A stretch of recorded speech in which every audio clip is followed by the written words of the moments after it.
Okay everyone, like I oftentimes do, I start by drawing out a piece of 1/4 inch by 1 inch flat stock or 6 mil by 25 mil flat stock and approximately 10 inches long or 250 mil long. I take this stock, I draw out the handle rein material, and then I lay off my marks for where the boss will be and where the nibs will be. So it'll go as follows. Pretty simple, easy explanation. From one end of your 10 inch long piece or 250 mil long piece of 1/4 inch by 1/4 inch by 1 inch flat stock or 6 mil by 25 mil flat stock, you're going to measure in 1 inch or 25 millimeter, and that will become the nibs.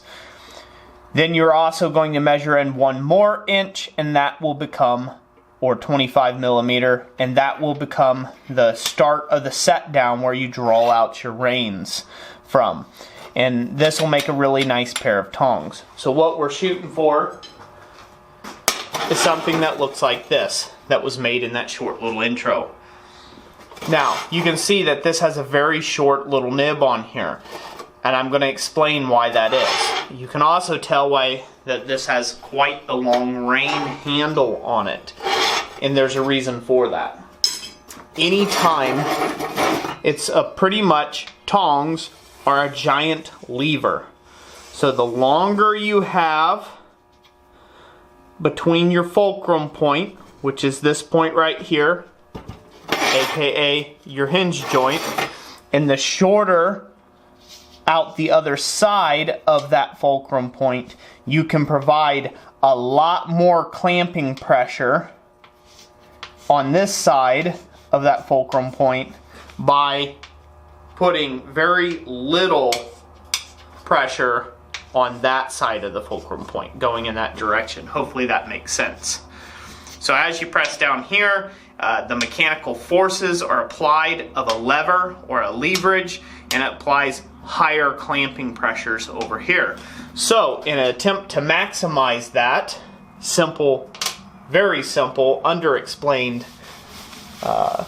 demonstration there of physics and the way they work there, we've done that in the tongs. What we have created is we've created a very short nib at the front of this fulcrum point, and then we've created a very long lever. This will allow us to really get some good hard clamping pressure on a piece of flat plate. So if you have any questions about that, leave it in the comment section down below, and if I have to do a review video, I'll answer all the questions in a review video at a later date. So without further ado, let's go ahead and get to setting this down and getting these set up. Okay, first up, we're going to set down the nibs. Come to our first punch mark line, angle it down a little bit, and start setting this material down.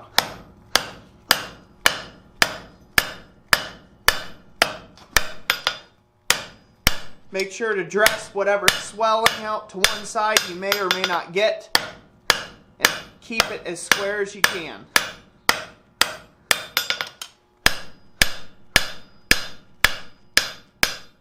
Now, because of the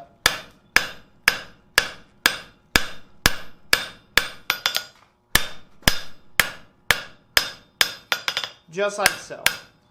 So now, since you've set off 1 inch or 25 mil, what you're going to find happen to you is this jaw is going to get way longer. You need that for the thickness in here so you can keep this relatively thick and strong and sturdy. So what we'll do next is we'll bring it out of the heat after we finish forming the boss area, and then we will trim it to size. Once we go to actually trimming it, we will actually trim this down to size right on the hot cut, and then a couple back face hammer blows to clean up the cut, and we should be good to go, and creating a very strong pair of biting jaws. Okay, now we've got it really nice and hot, and we're going to set it over the far side edge of the anvil, and create our offset. Now I've done this in multiple videos in the past, so it goes without saying, this is decoration in here. You do not have to make this lozenge shape with this style of tongs. It does not matter, but on your regular type, you do.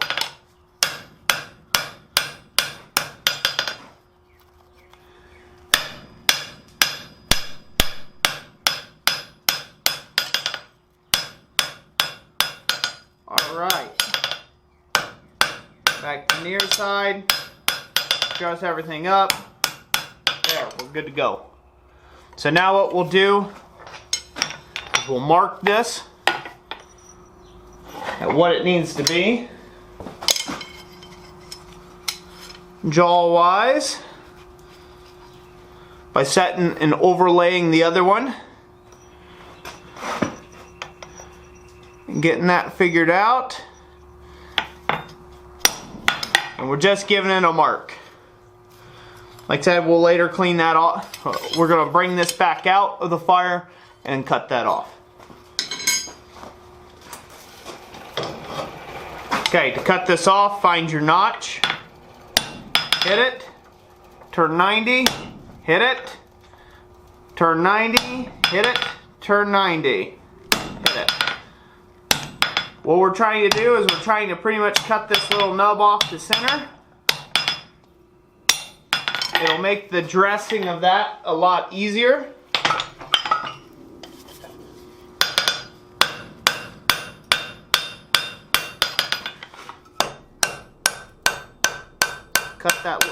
We cut that little nub off there, and then we dressed it back. And then took it back to original length that way.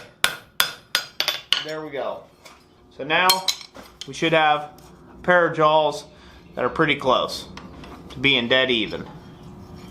Just like so. As you can tell, these kind of look a lot like a pair of pliers. And you know, that's kind of the secret of why pliers work so well, and that has been developed for so long, is because of that long fulcrum point, that long lever on that relatively short fulcrum point. Applies a lot of mechanical pressure. So now, these will cool off the side of the fire naturally. Then I will center punch and drill each one of these in the center. Put them together and cold set a rivet. And then I'll bring out my hot set tools and I'll be right back with you when I do that, and we will go ahead and hot set down our rivet and finish truing these jaws up and give them a test. Okay, so I've got that rivet cold set, and I'm going to set it in my rivet die and use my top set to form a really nice domed rivet. If you have any interest in wanting to see how these tools are made, I have videos on the channel for that. You can go and look for the riveting series on making a rivet set in the playlist section of the channel, or you can also just click on the link at the end of the description of this video. So that'll take you right to it. So now that we've got that all set up, we'll move that out of the way, and we're going to adjust them all in the same heat. That's the benefit of cold riveting it down first, is you can adjust them all in the same heat as you've got them riveted when you've hot riveted them.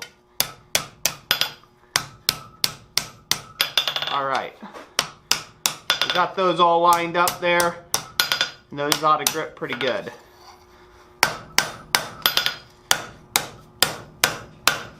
Now if you notice, these are really just coming together as a point here.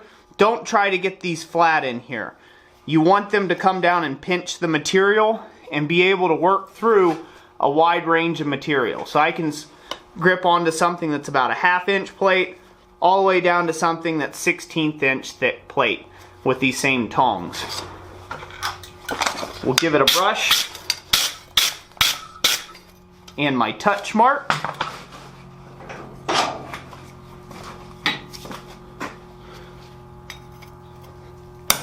and that'll have it finished.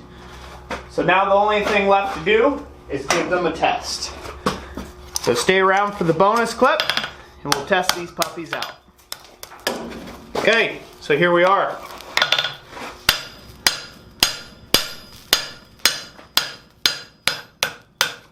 Now I'm not needing to forge this really for any reason. I just want to show you how well they hold the material.